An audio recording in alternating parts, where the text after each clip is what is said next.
शुरू में हम एक आदमी को देखते हैं जो एक गुफा में अपने डॉग के साथ था। वहाँ पर बड़े से संदूक में खजाना छुपाने आया था और साथ ही उसने इस जगह का नक्शा भी बनाया हुआ था ताकि बाद में भी वो यहाँ पर आ सके। जब वो यहाँ से जा रहा था तभी सारी गुफा हिलने लगती है। ऐसे लग रहा था जैसे कोई जलजला आ गया हो। बाहर जाने का रास्ता बंद हो गया था। उस आदमी का डॉग तो दूसरी तरफ चला गया था पर वो उधर ही गुफा में फंस गया था। वो अपने डॉग को एक संदूक और यहाँ का नक्शा देकर कहता है, जाओ जाकर थोड़ी दूर एक विच का घर है जो जादू करती है, उसको ये चीजें जाकर दे आना। वो डॉग ऐसा ही करता है पर वो बेचारा उधर ही फंस गया था। उस आदमी का डॉग जादूगरनी के घर तक पहुंच जाता है और उसको सारी चीजें दे देता है। इसके बाद कहानी में हम कुछ आगे का सीन देखते हैं जहाँ पर एक आदमी जिसका नाम एमिट था, जो उसी आदमी का पड़पोता था जो गुफा में दफन होकर मर गया था। वो बैठा अपने बच्चों और उनके दोस्तों को ये कहानी सुना रहा था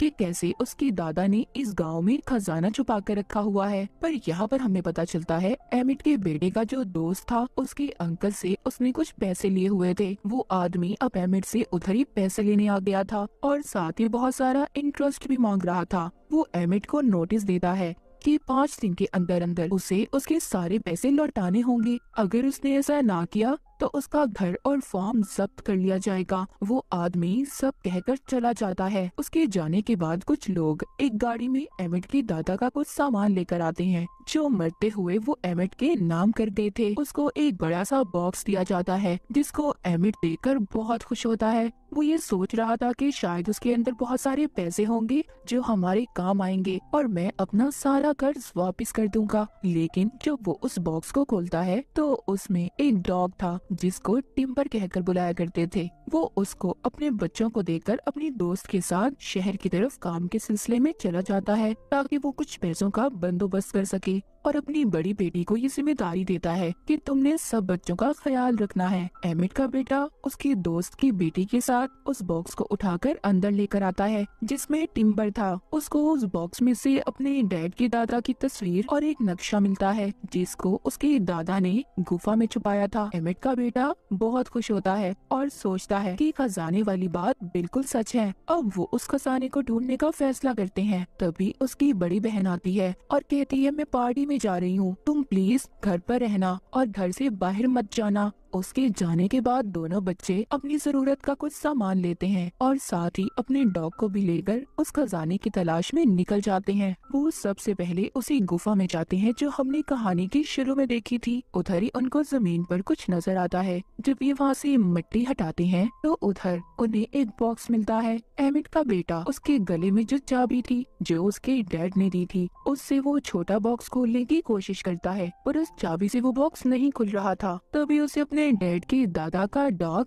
टिम्बर के गले में चाबी नजर आती है। इसीलिए वो उस चाबी को लेकर उस बॉक्स को खोलने की कोशिश करता है जिससे वो बॉक्स खुल जाता है। इसको उसके अंदर से एक लोहे का टुकड़ा और आगे जाने का नक्शा मिलता है जिसे देखकर दोनों बहुत खुश हो गए थे और आगे बढ़ने लगते हैं। मगर वो आदमी भी इनका पीछा कर रहा था जिसने एमिट को उधार पैसे दिए थे, क्योंकि उस वक्त जब एमिट के दादा इस खजाने को छुपाकर वापस आ रहे थे, जो गुफा में ज़लज़ला आया था वो असल में इसी आदमी के दादा ने ब्लास्ट करवाया था, क्योंकि उस वक्त वो भी इस खजाने की तलाश में थे। एमिट के बेटे और उसकी दोस्त ने भी इन्हें देख लिया था, इसीलिए वो आदमी अपने कुछ साथियों को इनके पीछे लगा देता है। मगर वो तो यहाँ से भाग गए थे और नक्शे के मुताबिक आगे बढ़ रहे थे। आगे जाकर जब उनके डॉग उल्टा लेटते हैं तो उन्हें एक पहाड़ नजर आता है जिसको उल्टा लेटकर ही देखा जा सकता था। वो डॉग उनको भी देखने का कहते हैं।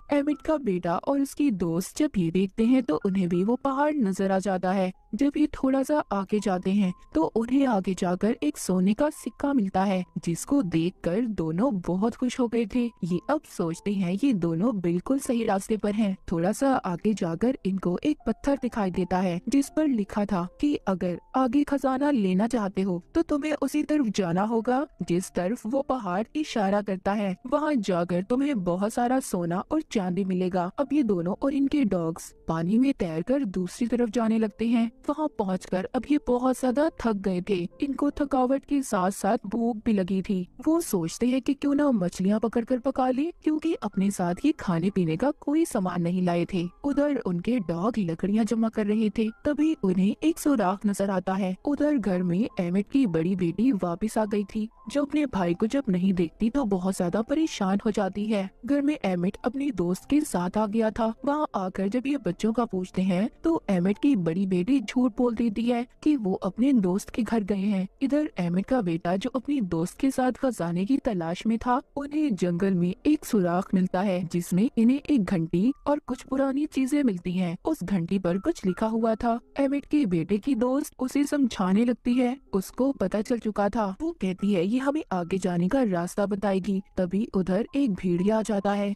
जिसको देखकर सब डर गए थे। एमिट का बेटा उस भेड़िए पर अपना बैग फेंकता है, जिससे वो भाग गया था। दूसरी तरफ वो आदमी जो बच्चों का पीछा खजाना हासिल करने के लिए कर रहा था, उनके पास भी वो भेड़िया आ जाता है, जिससे सभी डर गए थे और जाकर अपनी गाड़ी में बैठ जाते हैं। उस आदमी के पास एक ऐसी डिवाइस थी जिससे बिजली के झटके दिए जाते थे। वो जब उस बिजली के झटके देने वाली डिवाइस को भेड़िए पर इस्तेमाल करने वाला था, तभी गलती से वो जल जाती है और हड़बड़ाहट में बिजली के झटके इसी आदमी और इसके साथियों को लग जाते हैं। उधर एमिट को जब बच्चे नहीं मिलते तो परेशान होकर वो उन्हें ढूंढने निकल जाता है। उधर एमिट के बेटे की दोस्त के पास एक ट्रैकिंग डिवाइस थी, जिसकी मदद से एमिट बच्चों को ढूंढने निकल गया था। उधर बच्चे आगे बढ़ते हुए उसी जादूगरनी के घर पहुंच गए थे, जिसको बहुत सालों पहले एमिट के दादा के डॉग ने एक बॉक्स और कुछ सामान दिया था। वो जादूगरनी कोई आम जादूगरनियों की तरह नहीं थी, वो तो बल्कि एक अच्छी जादूगरनी थी, जो वो बच्चों को ऐसे थका हुआ देखती है तो अंदर आने का कहती है और एमिट के बेटे की दोस्त की चोट पर दवाई लगाती है और बताती है कि मैं यहाँ पर अपनी माँ के साथ रहती हूँ, जो भी बाहर गई हुई है।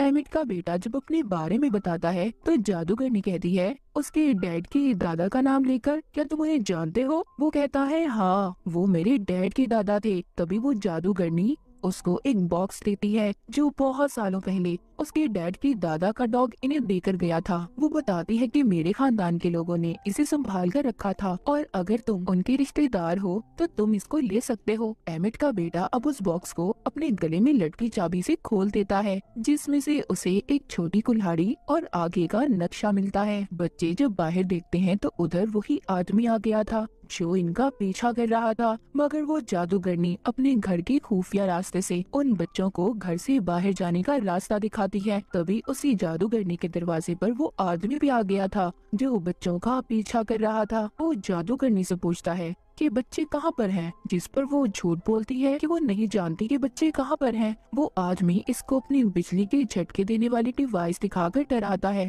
कहता है देखो, अगर तुमने मुझे सच ना बताया तो अच्छा नहीं होगा तुम्हारे साथ।